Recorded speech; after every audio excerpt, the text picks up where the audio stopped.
Hey, I'm Luke Billingsley. And I'm Rachel Billingsley. And this is GMT Talk, our insider podcast where we talk about all things GMT. On this episode of GMT Talk, we have a special interview with Gene Billingsley from the April weekend at the warehouse. Gene is the founder of GMT and has designed many games in his time, including most recently Mr. President. I was at the weekend at the warehouse in person, and I asked Gene a few questions, but we also had some special guests come in and ask some questions to him as well. You might recognize some of them. We hope you enjoy. Being here in the warehouse on day one of weekend at the warehouse, how are you feeling? Great. I love having all of our friends here. Mm-hmm. A little overwhelmed at this point. I just told Elizabeth to go get to rent some more tables, because she just told me that we have more people here on a Thursday than we've had on Saturday before, which is crazy. That's really crazy. Usually there's like 40 or 50 people here on Thursday, and then, 100 on Friday and 120 on Saturday or something like that. Yeah. So I looked out there and said, we still have space, but we don't have enough tables, I think. So we're going to get some more tables. Yeah. So a little bit like thinking through, let's make sure. Crisis management. Make sure we have enough tables for the people. Designed a game about that. Yeah. Huh. I wonder what that's called. Mr. Company Command? No, I don't know. Yeah, that's the one. I don't want to think about Mr. President right now. So you've been in charge of GMT for 34 years? Is that right? Yes, that's a long time. I feel old just having you tell me that. Well, you should. Anyway, what's your secret? Well, I think you have to love what you do. Yeah. And I do love what I do. I like games. I've always loved games since I was a little kid. Mm-hmm. And so, I'm in the right business because I like games and I like to engage. But I honestly like the people more. So for me, the challenge isn't so much about putting out the next great game. It's like building this great team that's capable of putting out, tons of games for a long time. And hopefully when I'm done, and I walk away to a beach somewhere, or I'm done like we're all done, then, what I leave behind will be a legacy of team building and treating people with kindness and respect, mm-hmm. and caring about the people that I work with and the customers that we engage with, like here, more than I do about any particular game. I hope. Last 7 years or so, we've been having a transitionary period. Yeah. I guess you could call it at GMT, and how's that been going? Well, it's going really well. I had to make a decision, and I guess I started thinking about it about 8 or 9 years ago. And every entrepreneur who starts a business kind of has to make this decision. And it's, do I want the business to end when I retire or when I'm done? Mm-hmm. Or do I want it to go on after me? Mm-hmm. And I literally spent a year thinking about that question. I thought, this is a weighty enough question that I need to give it some time. Yeah. And so I thought through it. And at the end of the day, there's lots of pros and cons either way. Mm-hmm. But what I couldn't get past was all the people that rely on GMT right now. That if I just walked away, retired and walked away, what happens to them? Yeah, that's true. And so, we're not some huge company like Apple or anything, but there are, 150 people that rely on GMT in one way or another. Yeah. And so I just couldn't do that to them. But then the problem is, if you decide that you want it to go on, you have to get busy. Yeah. To learn how to let go. You have to I've always delegated some, mm-hmm. but that's like, okay, we got a plan for me not to be here. Now I got to find people who could do my job in my absence and who we can train up to take some of the hats that I was wearing at the time.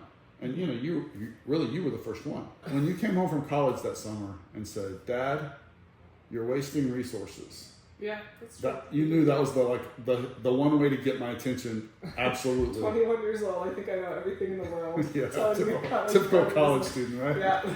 But you were right, and when I asked you what you meant, you said you've got all these designers mm-hmm. that love their subject and they love history, and you've got these customers that love to read about history and they love to play games, and you don't have any way for them to talk to each other mm-hmm. besides the game that's in the box. And I was so clueless at the time. I remember going, "Well, what are you talking about?" What do you mean? And you said you need a blog. Yeah. And like you remember, like 3 days later, we had Inside GMT up. Yeah, I mean, it was pretty much like that. So you weren't even really technically working for GMT at that point, although it's summers. No, I think you guys did. It was just you, I believe, that did the blog for I don't know, maybe 10 or 12 months. For a while, yeah. And then I took over eventually. But it was your idea. So when it came to the marketing job, handing that off, and I still do some. I still do all the monthly updates and all that. Rachel has the skills we needed, had the skills we needed, and still does. And I didn't want her to feel like she had to come here. That's the gist of the story. But then she came to me. And I said, do we need to have a conversation? And we did. And I told her to go think about it and sleep on it. And I thought she'll come back like tomorrow and tell me an answer. And it was a week. I was like, what the heck? Pull it over. What do you mean? I was like, it's a week. You said to think about it. I did. You're right. And so, that's been great. And like everybody, the thing is, when you bring people in, just like think of your path. Mm-hmm. You came in and you knew a lot about our games because you worked here as a kid and a teenager, but you didn't really know like how to talk to our customers. That's true. I mean, or our team members, either one. I knew a lot about I guess you could call it the business side, which is, what we do at the warehouse and all of that. But the publishing side, I knew very, very little. So it was interesting though. And so, here again, you make a decision that's going to go on after you. Then you hire a person or a group of people, as we have done with Jason Carr and with Mitch Land, really taking care of those big areas and then handing over the office and the warehouse to Elizabeth. Yeah. Your job doesn't end there because there's a learning curve and somebody has to train that person. Yeah. And in this case, it's been me. I trained all those people. Mm-hmm. And so I actually got busier before it got better in terms of my time. But the payoff is that I really feel like, I love doing this. And I think I'm going to do it for a while, but none of us knows the future. True. So, but I have confidence now that if I weren't able to do this job, that GMT would be just fine. It's in good hands. And so I think, back to your question, I think it's going really well. And we're not, none of us has ever arrived. No. There's always improvement. According to you and your brother and sister, I'm old. Well, we've already said this already. Probably true. But every day I want to learn new things. Mm-hmm. I want to get better. I want to grow. I want to read. Yeah. And just, otherwise to me, there's, what are you doing? You're just stagnating. That for some people that might be okay, but it's not okay for me. Yeah. So I try to encourage the same thing in all the rest of the people that I work with. Mm-hmm. And so we don't know some things, big deal. We'll learn it. And we constantly grow. I see. Look who it is. Adam Blinkinsop. On camera. You're a star. It's weird. It's crazy. Yeah. Hey, welcome to the weekend. It's not your first one. No. It's 7th or 8th. Yeah. Probably. You've been here a while. It's fun. It's a fun time. I was wondering how you felt about the change in GMT's production process from when you started everything through kind of the real age of the internet and the rise of stuff like Discord for communication, and then the big hit of the pandemic and remote development. Wow, that's a lot of questions in it's one a question. Big question. So, just to be real about this, when I started out, production was like blind dumb luck. There weren't computers. There were, but there wasn't the internet. So, for example, the art for the first few games, it was not done digitally. So, it was being done by hand. I was working on my Mac, writing up rules and all that, and then trying to find the best laser printer I could to print them out on. And, that's kind of how it all came together. It was all done by hand. And then we couldn't find any printer anywhere close that would do all of it. And so we had like the counters were being done in San Luis Obispo, and the map was being done, halfway across the country, and the box was being done in a third place. and they would come here, and we would literally set up just walking around tables. And back then, the company was kind of me and Jewel.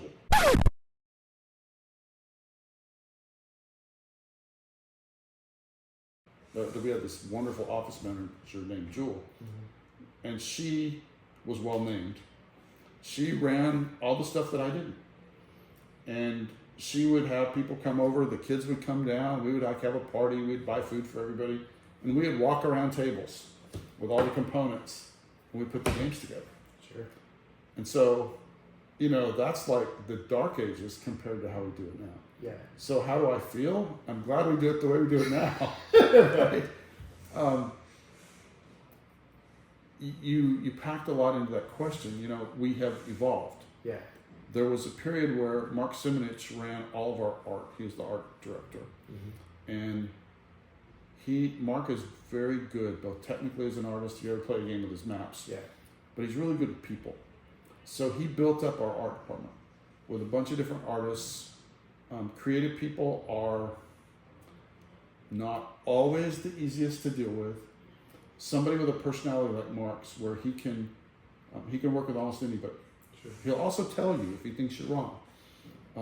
But that was really important to building up our production quality and our level, in the sense of, you can't do, what did we do last year? 49 games or something crazy like that?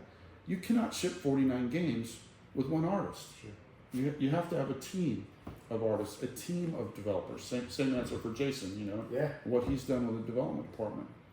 When the pandemic hit, that was just so close to a disaster for us, because we had $500,000 at cost of games in the middle of the Pacific Ocean. So they had left the port, and our agreement with the printers, or our contract with the printers, was that we had to pay 30 days after it leaves the port. $500,000. Sure. So the pandemic happens. These things are at sea. Our employees don't know what to do.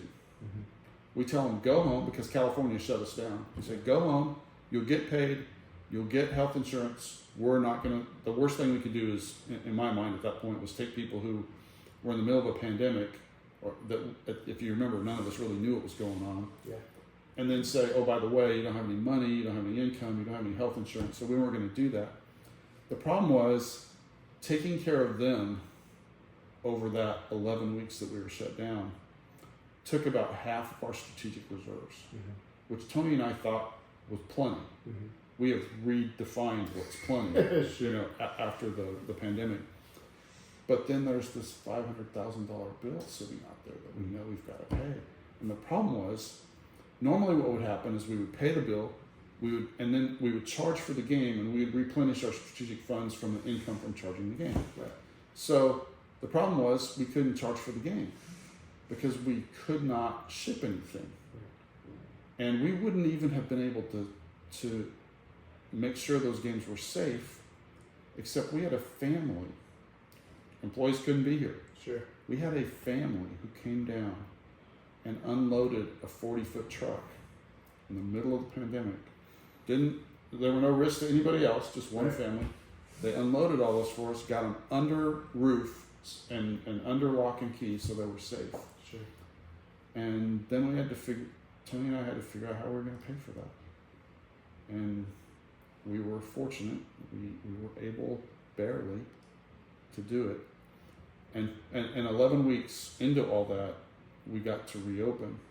And like 2 days after we reopened, we charged for those games and started shipping them. And then we were fine. You know, we were, and through the pandemic, actually production got better for us. Once we could have all the people in the same house, we got more efficient during the pandemic, production-wise overall. Like a lot of companies did. They had to learn new tricks. Yeah. But if you can't ship from your warehouse, that's a problem. Well, your problems went from kind of national problems, where you were talking at the beginning, to global and international scoped problems. Absolutely. Do you think the pros of being global and international outweigh those cons? Oh yeah, for sure. I mean, certainly we have revenue from every continent except Antarctica, but what matters more to me really is that we have team members on those continents. We have customers, we have friends. At the end of the day, it's relationships that make life fun and worthwhile. Totally. And so, yeah. Now what's happened is that, Kai has taken over production from Tony about a year ago. Tony spent a year teaching her, training her. She's the one of the people we handed off to. I didn't train. Tony did all that. And now when she gives us monthly reports, part of those reports are an analysis of geopolitical situations that could impact our shipping in the regions where we ship. Yeah. What's going on at the ports, because we've had some fun with that. So we have expanded the things that we care about based on that experience of kind of getting hit in the mouth out of left field like everybody else did with the pandemic. But you learn and you die, right? So we learned. One day at a time. But Kai, everybody in our operation basically has gotten more efficient while we've broadened what we consider and think about to be able to be a global provider. Want to come back in? Oh, sure. Great question. Those are good questions. I'm in the middle of Combat Commander Pacific. Well, you got to go play Combat Commander Pacific, That's man. right. Thanks for popping in. Thanks, Gene. That's right. So we've done over 500 games now. Wow. Do you have a favorite? So I think that's like asking me, do I love you or Luke or Samantha more? Okay. I don't know how you say that. I guess, people would probably expect me to say Twilight Struggle because it's the best selling game that we've ever done. And I do like Twilight Struggle, but it's not my favorite game that we've ever done. Now, if Jason Matthews and Ronaldo are watching this, It's our favorite. then Both that's of us. absolutely my favorite game. Nothing else compares? No, It's Twilight our favorite. Struggle is the bomb. It's no. Stop the bomb. Oh, man. And it's a really good game. Yeah. I mean, we Fantastic. wouldn't be making Twilight Struggle Red Sea and Twilight Struggle South Asian Monsoon and the game that Ananda is working on if we didn't really love that system. Yeah, it's great. And also love working with Jason and Ananda. I mean, they're terrific. And now Jason Carr is working on one of the games as well. All three of those people, I love them all. They're great. So, but that's not my favorite game. I think maybe I have like 2 or 3 favorite games. I can't. At one point, I would have said Mr. President when I was working on it because I made that game for me. And it is exactly the game I intended to make. But I'm so tired of it right now. I'm in the shadow of all that work. I just have to. I need a break from it too. Yeah, I just have to get past that for a while. Yeah. It'll probably be my favorite again at some point It's a because great game. I love solitaire games that just immerse you, and that one does. Strangely, I like to play Wellington. Wellington. Yeah, I played it a lot at this event over the years with Mark Kazmarek and Leo Paulo and just a whole bunch of guys. It's really well balanced. There aren't surefire strategies. The cards are crazy. I mean, you could tell that Mark McLaughlin made that game because it's smart, it's backstabby, it's a little crazy. You think you know who your friends are until you don't. It's just one of those games, and it's different every time because the cards are so they're so random. I love that game, and I know Napoleonic Wars, which is the first net system, probably gets more press, but I've kind of always thought that Wellington was the best of the 3 that we did. At least it's the one I like the best. So that's one of them. Combat Commander is another one. Either Europe or Pacific, I like them both. And when Combat Commander Vietnam happens, that might be my new one because I really do like Vietnam games. So Fire in the Lake, definitely one of my top few games. I love that game.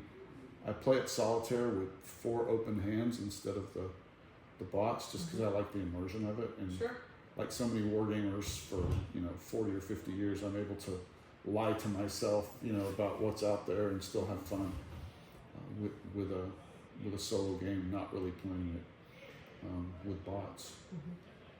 Trying to think if there's any more. I mean, I would play any of Mark Simovich's games at the drop of a hat. They're all good. Maybe Normandy 44 might be the best one for me that I like.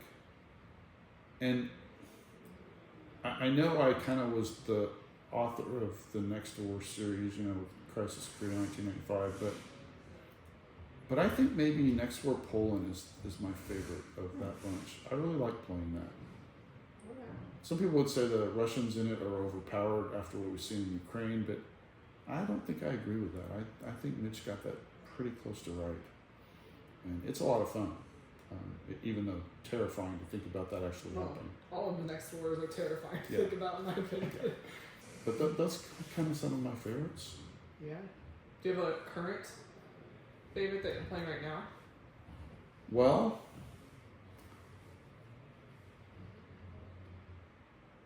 yeah, I really like Plum Island Horror. Oh, me too. You know that. That's very fun. But I think what Herman did and what Ken helped him do with Plum Island Horror is it's really, the game just invites you in. You know? That one appealed to me personally a lot. And it's challenging too, to play with a bunch of people. I play it solo, and I played how many games have I played with you? A couple times? Yeah, 2 or 3 times. When we were playing 4 or 5 players. And I just think it makes me want to come back and play again. Yeah. I'm looking forward to the expansion because, I think people are probably not wrong. Everybody plays differently. I play with a few adjustments that some of the ones they're putting in the expansion. I play with them now because they put them online. Yeah. And so the game's really easy to mix and match things for balance. Yeah. So if I play with my favorite factions, I can win a lot. But if I don't play with my favorite factions, it's a whole different deal. And just a couple of other small things I do to make it more challenging when I'm playing solo. I think when you play multiplayer, it's unless you're really veteran players and you're really you have a lot of cohesion in what you're going to do, I think it's still a hard puzzle. Yeah. Because plus the factions are not the same. Yeah. So, if it's too easy for you, take the play. What I'd say is take the people who are playing their favorite factions and move them. Make them play a different faction. Switch them around. Because there you've got the learning curve of how do I mix and match all these together. I think that's really fun as an overall game. It's just I'll come back to that again and again. Yeah, I like co-op games like that.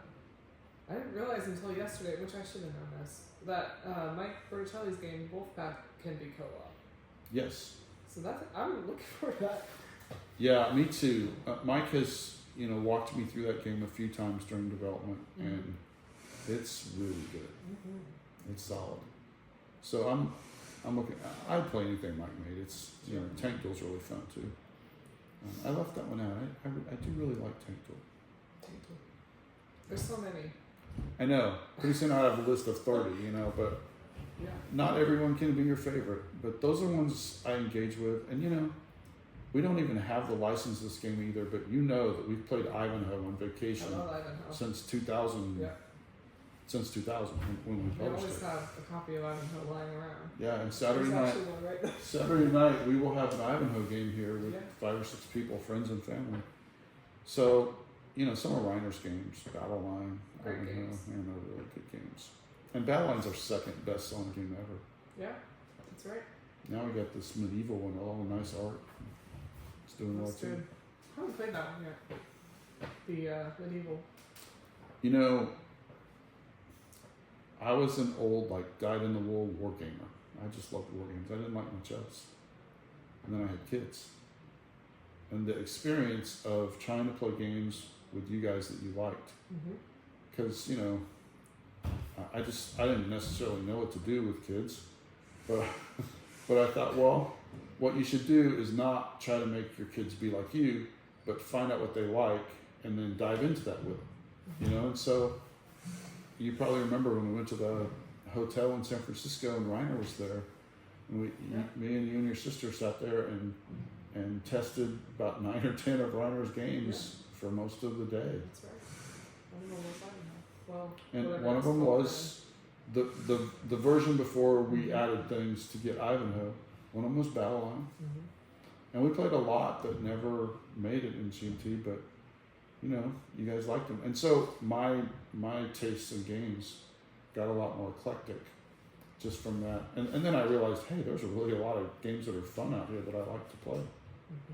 And now, I mean, I still love a good old Mark Simonich war game or something from Mark Nicklaus's Battles of the American Revolution series. But I don't look down my nose at some other kind of game because I love playing Dominant Species, for example, with Chadman. I left that off, but I really do like that game. And Marine might be better. Chad thought it was. When he brought it to me, he said, you know, Marine's better. And I'm kind of thinking he might be right about that. Okay. Anyway. Oh, fun. This is actually kind of a side question from before, but how long do you plan to keep doing this running GMT gig? As long as I'm passionate about it. That's true. And not one day more. As with any job, if you hate it, you should not do it anymore. If it becomes work. Yeah. I mean, you know, I don't get to play games all day. You know. No. It's a job. We don't.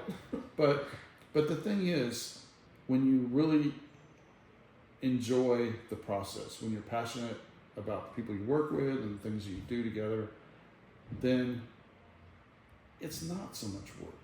Yeah. And if I ever didn't find myself engaged with the games that we do or the people that we're with anymore, I would go, it is time to go. Yeah. Because something is wrong with me. But I really can't imagine that happening. Okay, this is not a planned question, but what's your favorite game from another publisher? Well, this was before you guys came along, but my favorite game company ever was Victory Games.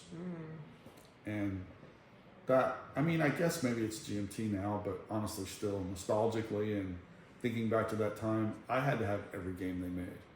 So, I mean, I don't know if you can turn the camera around, but if you can, here in my office, Oh yeah. look at all those games. Look at all these. With VG on the side of them, you know. I loved NATO. I loved 7th Fleet. I love the Civil War. Eric Lee Smith's Civil War is really good. And I loved Ambush. You know, it's so great to work with John Butterfield now. I asked John, hey, can we do a new Ambush someday? And he's like, you know, he doesn't want to talk about that. He's like, that's the hardest thing I've ever done. But see, I have an evil plan. The evil plan is he's working on a space game that's solitaire. And it's Paragraph. Anybody that played Ambush knows it was Paragraph. And just in my heart of hearts, I'm thinking, you know, when he sees how cool this is and how much our customers really love this Paragraph system, maybe he'll agree to do like Ambush, the designer edition or something. I think that would be really cool. But Victory Games, I mean, almost any game they did. So as you guys have probably already seen, with Adam coming in, we've got some team members here at the weekend at the warehouse, and they're all coming in to ask me a question or two. So I spy Jason Carr. Come on in, Jason. How you doing? You know, all my friends are here. I love it. It's pretty great. Yeah, I love this weekend. Yeah. So my question for you is, how do you balance the different kinds of games that go on P500, especially with all of the new, innovative, unexpected kinds of historical games that are coming out? Yeah, that's a great question.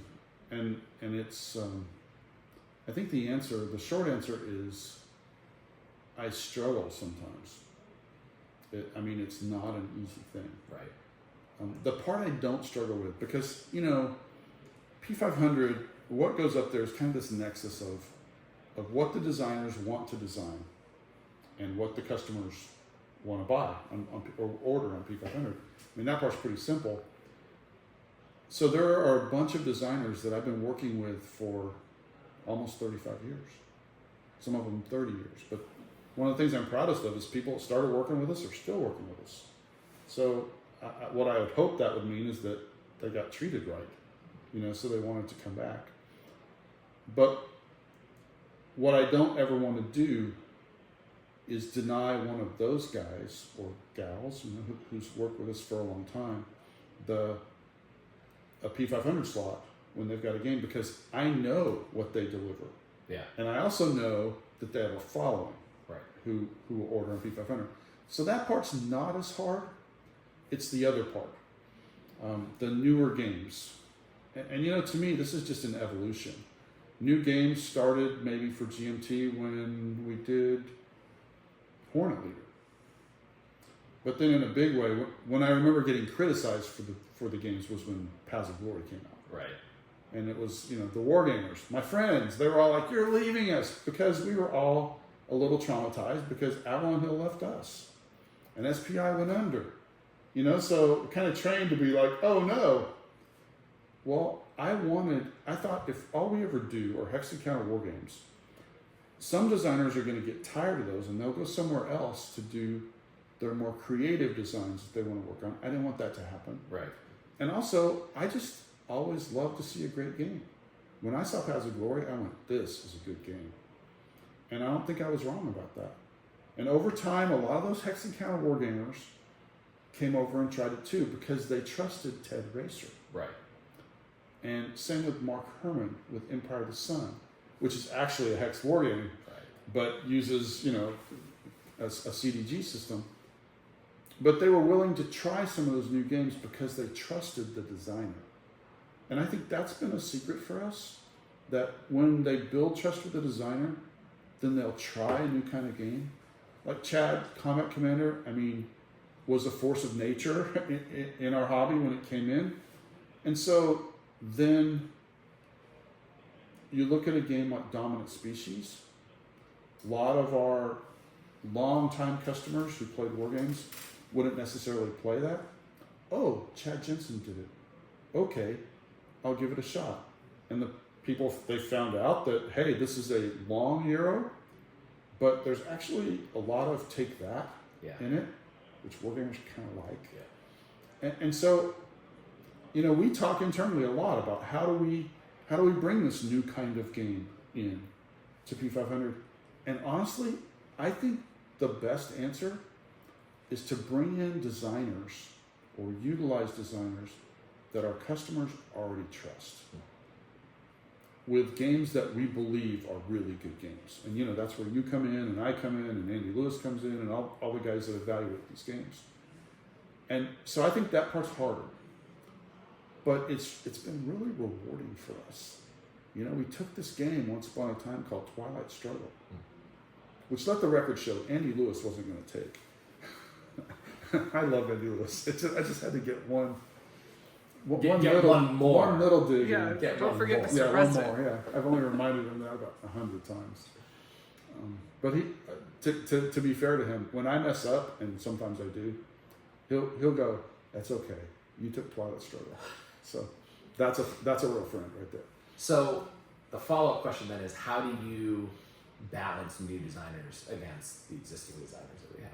Well, again, it's hard. And we have 103, that might not even be the right number now. I think it's 103 designers that work with us. And I would say 50 of those designers are designers that we've been working with for 10 years or more. So that means the other half plus are people that we've worked with one time or 0 times. The game that's on P500 is their first one. So in most of those cases, they haven't built a following of customers, either inside GMT or outside, that they could kind of bring with them to GMT, which would help us get P500 numbers up and all that. So it's challenging. And really, honestly, it's a credit to our 50 existing designers, that they don't riot when I bring in the new designers. Because they could take a point of view, if they were selfish, they could take a point of view that that's less for them. Yeah. They look at it and go, GMT prospers, we prosper. They know that we sell a lot of their games. And for some of them, honestly, it's relationships. It's, you know, they have a relationship with me or Tony or Mark Simonich or you, or Rachel, you know, she's got a ton of people that have relationships with her, especially content creators now.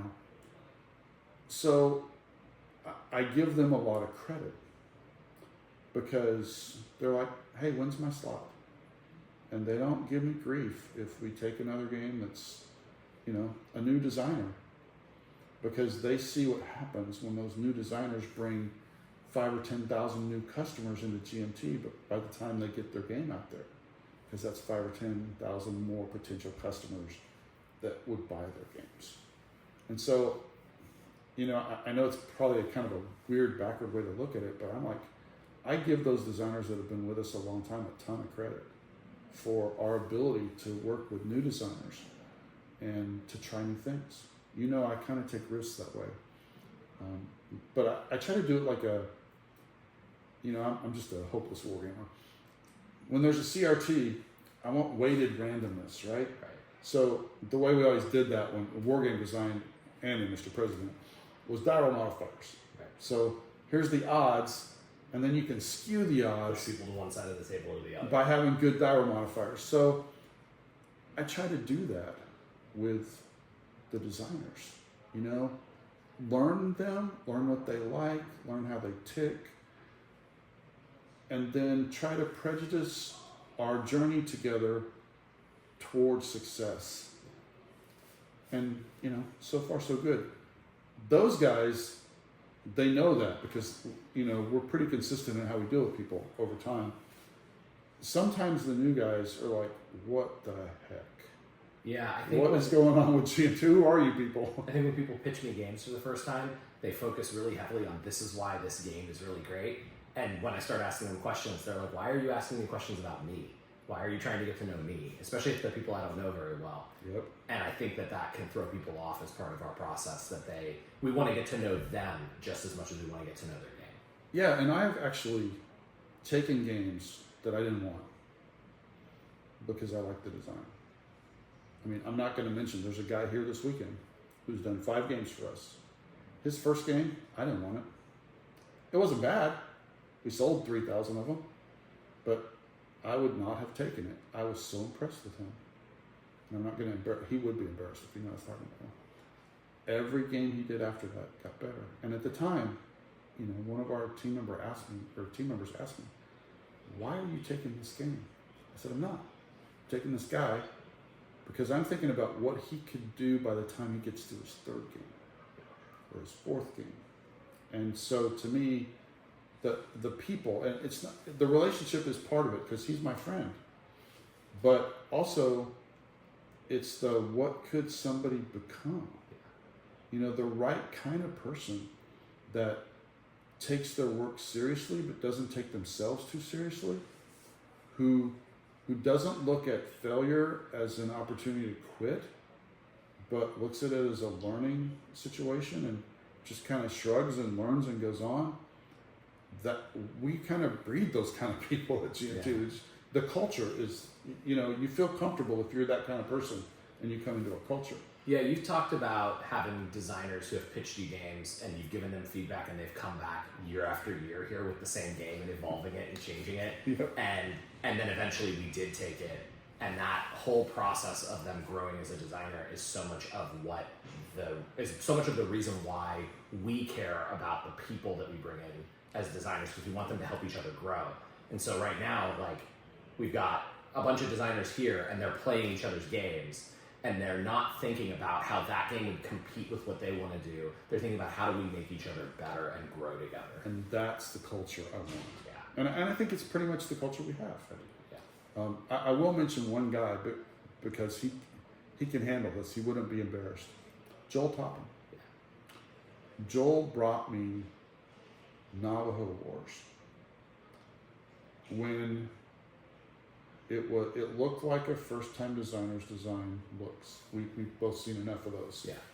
He put everything he knew about it. No into the editing. game. And by the way, he knows more about that than pretty much anybody who's not a Native American. He did fabulous research.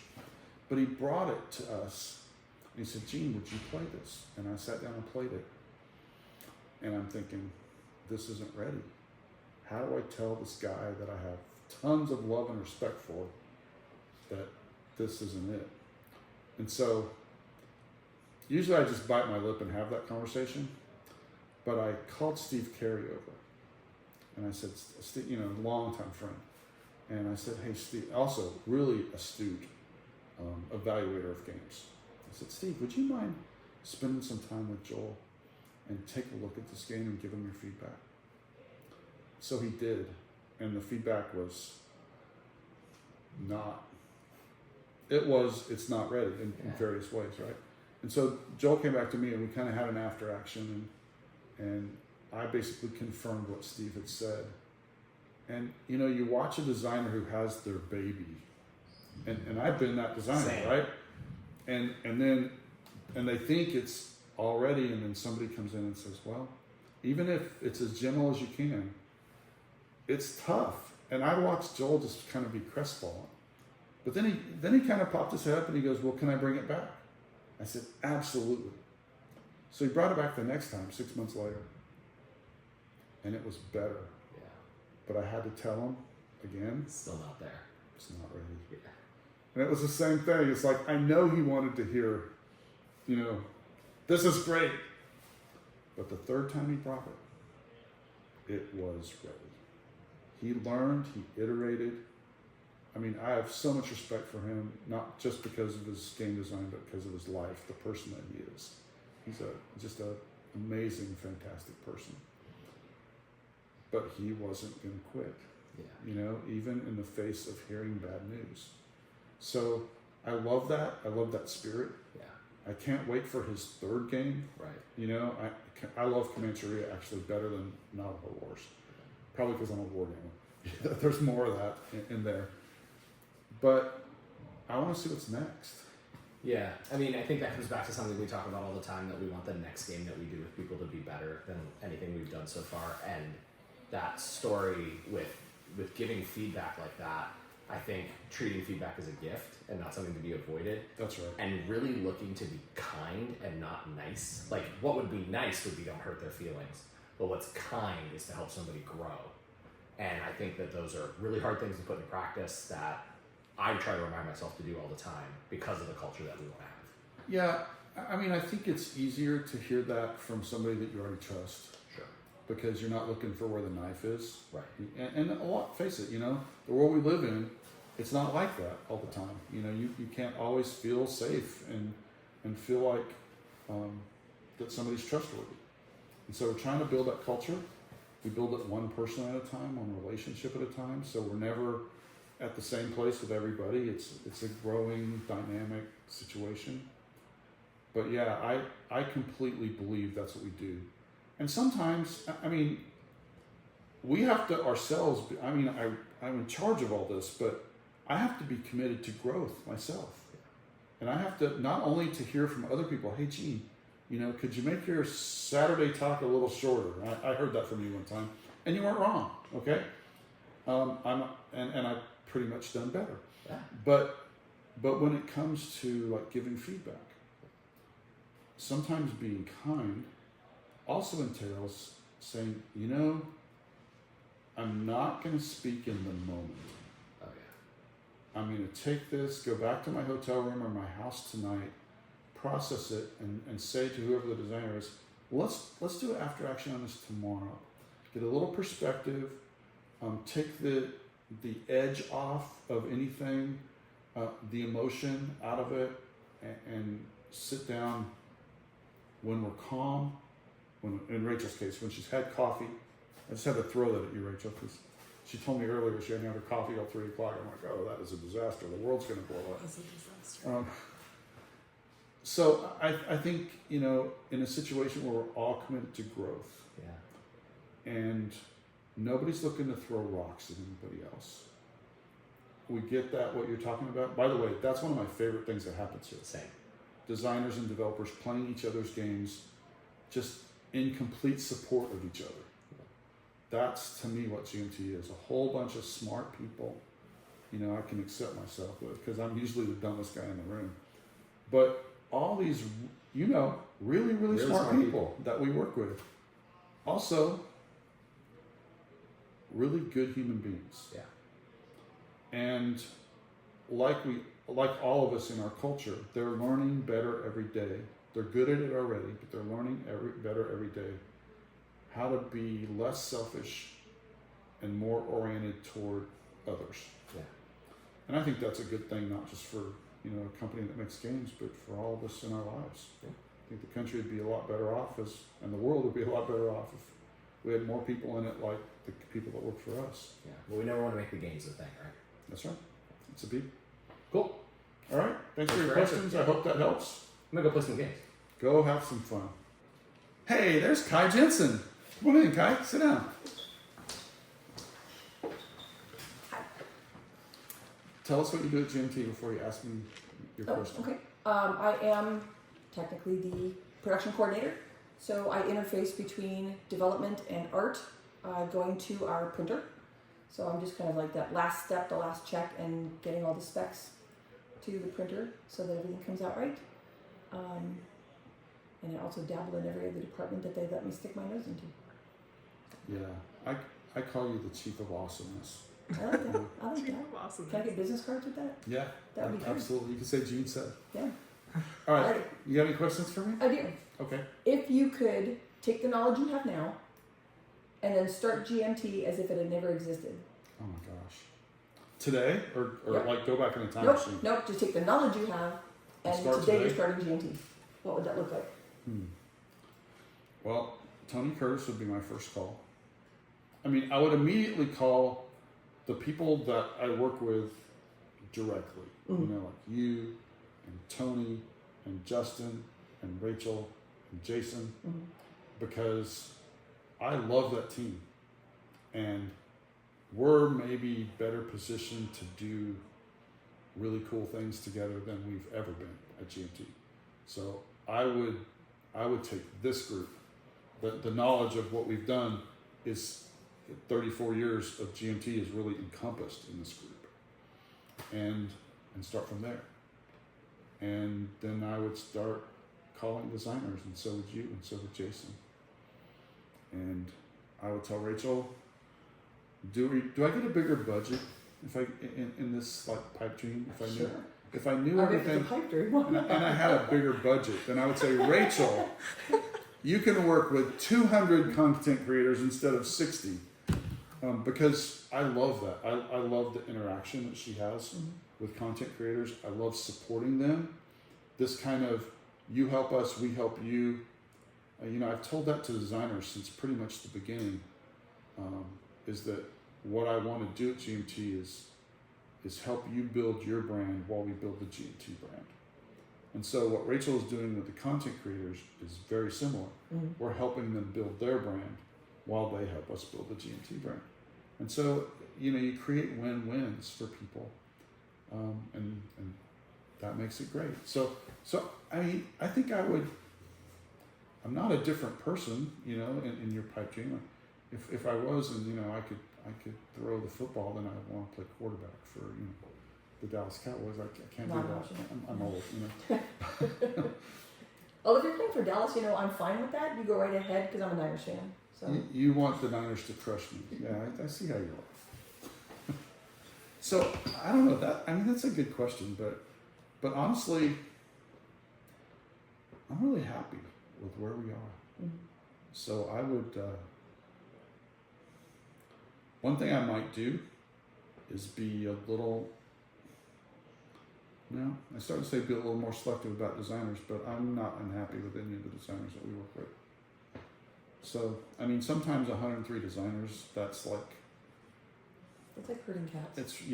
It's pretty hard to work with. So, but, you know, that's why you don't want those kind of challenges. Don't grow your company, you know, so I'm up for that. I like it. That might, in some ways, make it harder for us, though. But if you gave me all the money I wanted, it's okay. Well, yeah, it's a fantasy scenario, so yeah, we might as well have a big budget. And I would, I think, I mean, just to turn this around for a second, I think what you've done in the last year is like you've taken what Tony knows and taught you and his memories of how we've worked at GMT, and you've put your own spin on those and taken your unique capabilities and made the production department better than it's ever been. Thank you. And I think I had Tony would say that. Big shoes to too. fill. Yeah, I mean, Tony's amazing. Yeah. The question, you know, somebody asked me earlier about how long would I be here. The question I asked myself is, do I really want to run this company without Tony Curtis? You know, I'm like, I'm so grateful every day I've got him on tap. I love working with Tony, Mm-hmm. and I hope we both work together till we're done. But you've taken what he did in production and even gone another step. So kudos to He you. gave me free reign and said, you know, this is your baby. This is how it works. Now work some magic on it. So And you have. that's what I do. That's great. But that was the only clever question I could think of. So. It's okay. It was very That was good. clever. That was a tough assignment. Because I don't want to do like, what would you do differently, or what's your regret? Or something. I don't want any of the negative. What would you do knowing what you know now? Yeah, If you were starting it's a good over? one. I like it. John Butterfield just walked in my office. Welcome. Glad to be here. It's GMT weekend at the warehouse. You've been here, what, about 8 or 10 times now? Oh yeah, several times. This time I'm mostly playing prototypes of, because there's so many people designing now for GMT that there's all these fascinating prototypes to look at. There's a science fiction game that Adam was showing me, so hope to play that. Yeah, that's I'm playing the Twilight Struggle follow-on in Asian Monsoon, South Asian Monsoon, and I saw like some kind of baseball game out there man. too. I gotta tell you about. Oh man. Yeah, but whose game is that? All right, so here's my question. All right. Here's my question. So, board gaming is so huge now, and a lot of it's kind of thanks to the internet bringing the community back together and broadening it. Absolutely. So when you look at something like Board Game Geek, you see all these different companies serving that community, and it's global. And there's this concept of Eurogame, and there seems to be a division, or not a barrier, but a dividing line between those companies and companies like GMT. Do you see that line dissolving and disappearing, or do you want to stay distinct from that? That's a really good question, John. That's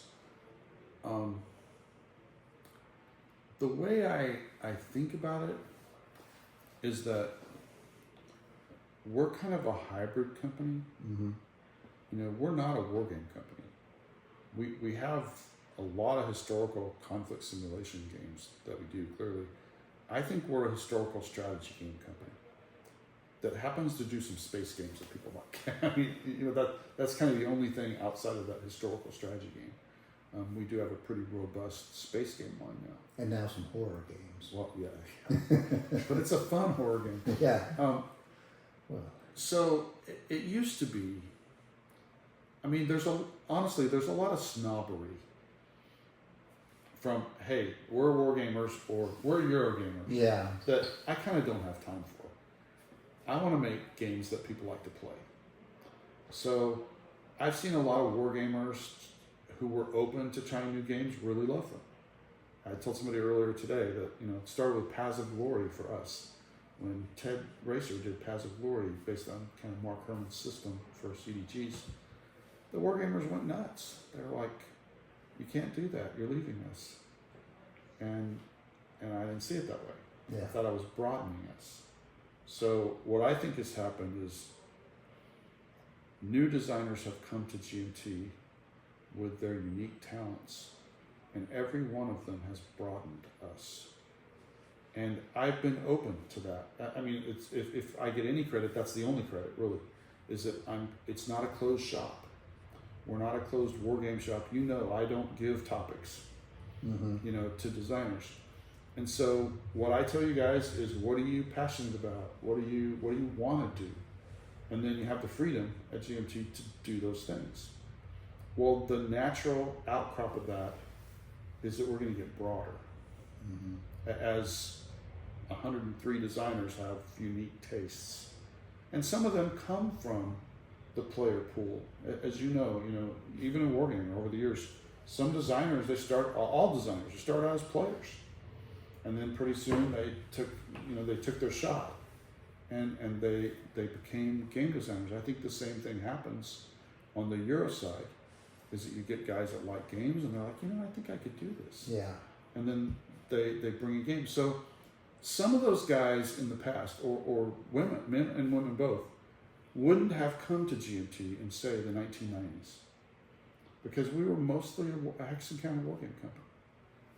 But as we've broadened, the doors kind of opened wider to those designers.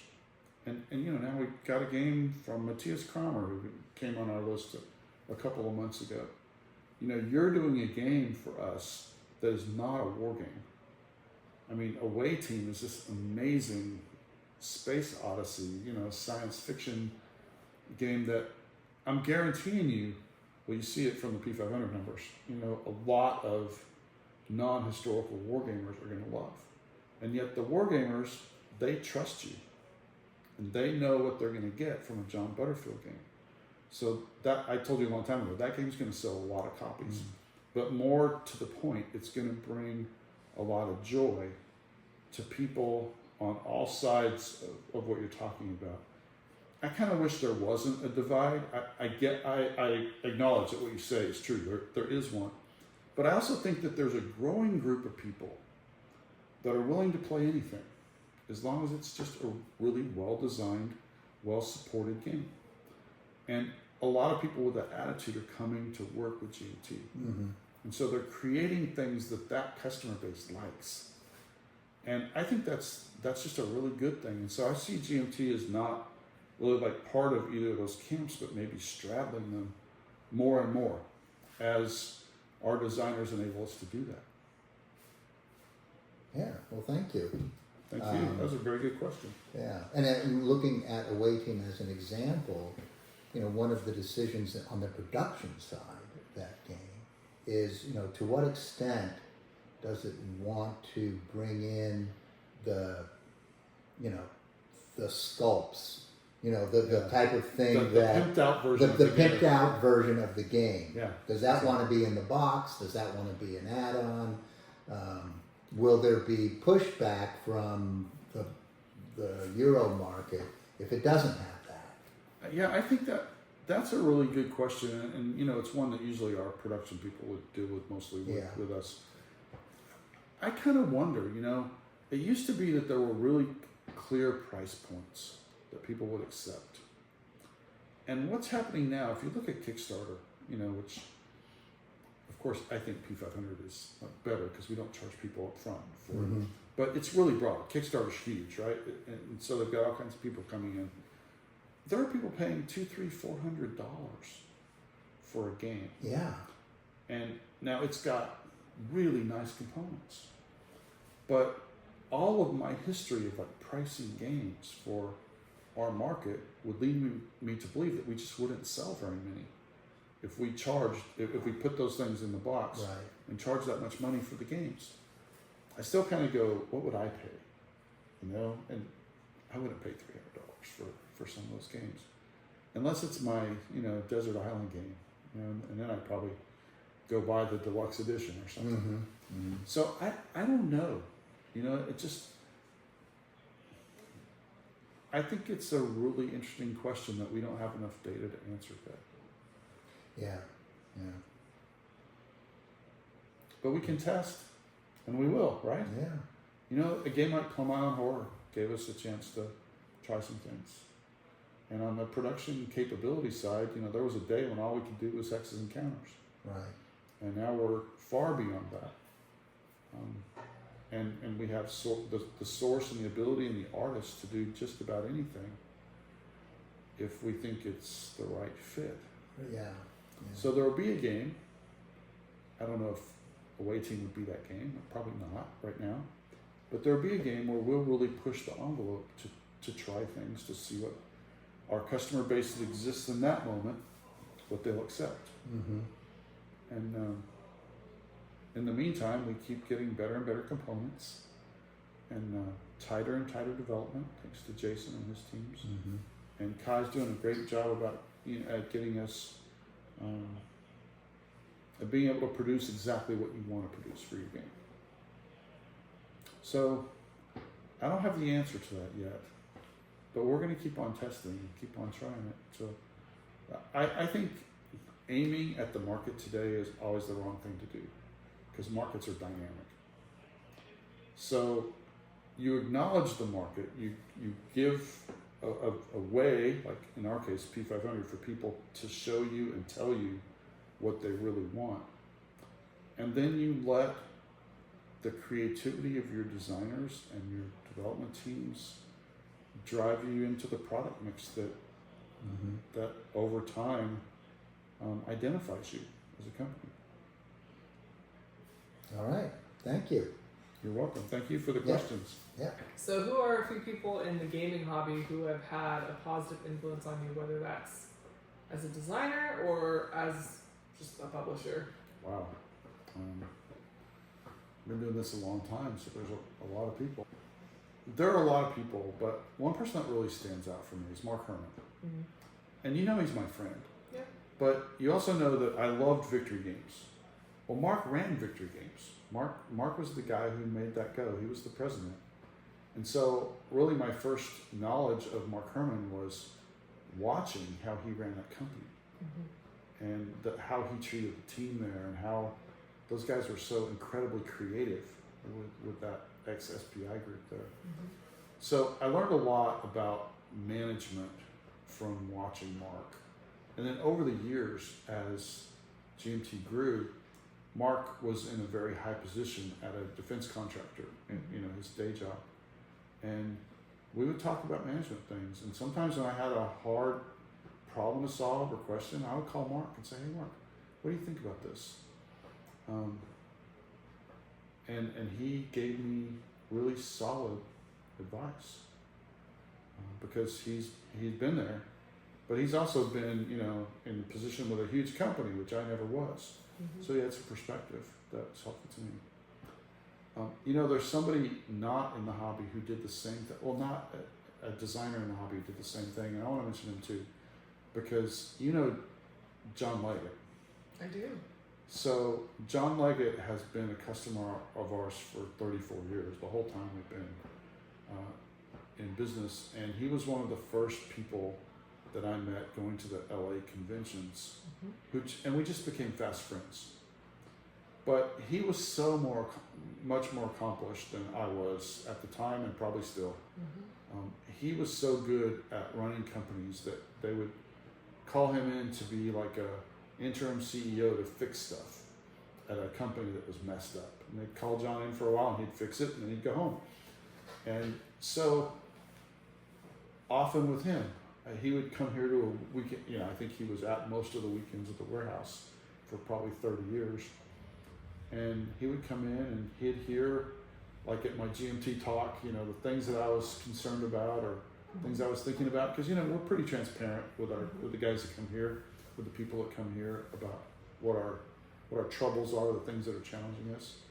And John would sit down with me. I would ask him, but he would sit down with me and say, "Well, have you thought about this, or have you thought about that?" And just so wise and so experienced, but also John, so kind. Just a really kind soul. So I respected his experience. I respected his success, and I really appreciated the time that he took to help somebody who was just trying to find his way, to get better at this thing that John had pretty much mastered. Yeah. So I want to mention him because he's definitely somebody that you don't see running a company today or whatever, but man, he made a difference to me. And I'll always be thankful for John Leggett. In terms of design, Mark Herman again, Voco. You know, Voco's mind is just, I really sit in awe of him sometimes, the things that he's done. This new Coast Watchers game, I mean, where did that come from? I mean, Voco has an answer for that, but I mean, I've sat in Voco's home and he's sat in my home and we've had conversations about things that weren't even games, and he's just this incredibly smart, thoughtful person that, you know, you meet some of those people once in a while and you're just like, wow, it's just fun to be around him. So Voco kind of inspires me. And as a designer, he's willing to try new things, whatever fits the period. And thankfully, we're friends. You know, that's a blessing in my life that he's my friend. So definitely Voco.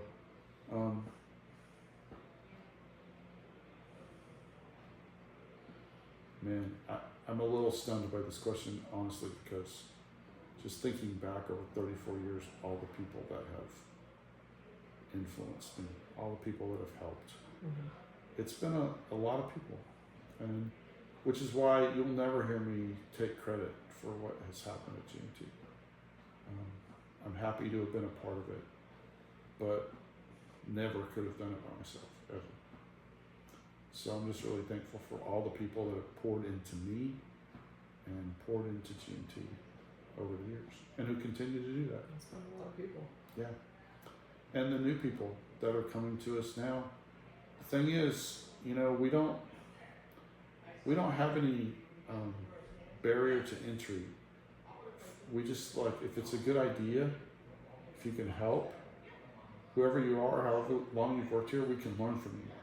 And so sometimes I got help from, you know, somebody that is 30 or 40 years younger than I am. But they had a good idea, or they had a good solution to a problem that I was having at the time. So I just appreciate everybody that's done that. And, you know, if you're out there and you're one of those guys that's helped GMT at one time or another, just thank you. I appreciate you. So thanks for being our guest on GMT Talk. Unfortunately, Luke is not here with us this time, but, you know, we had quite a few others. Yeah, he was probably happy to give him a day off. You know? Yeah, probably so. Well, thanks. I enjoyed it.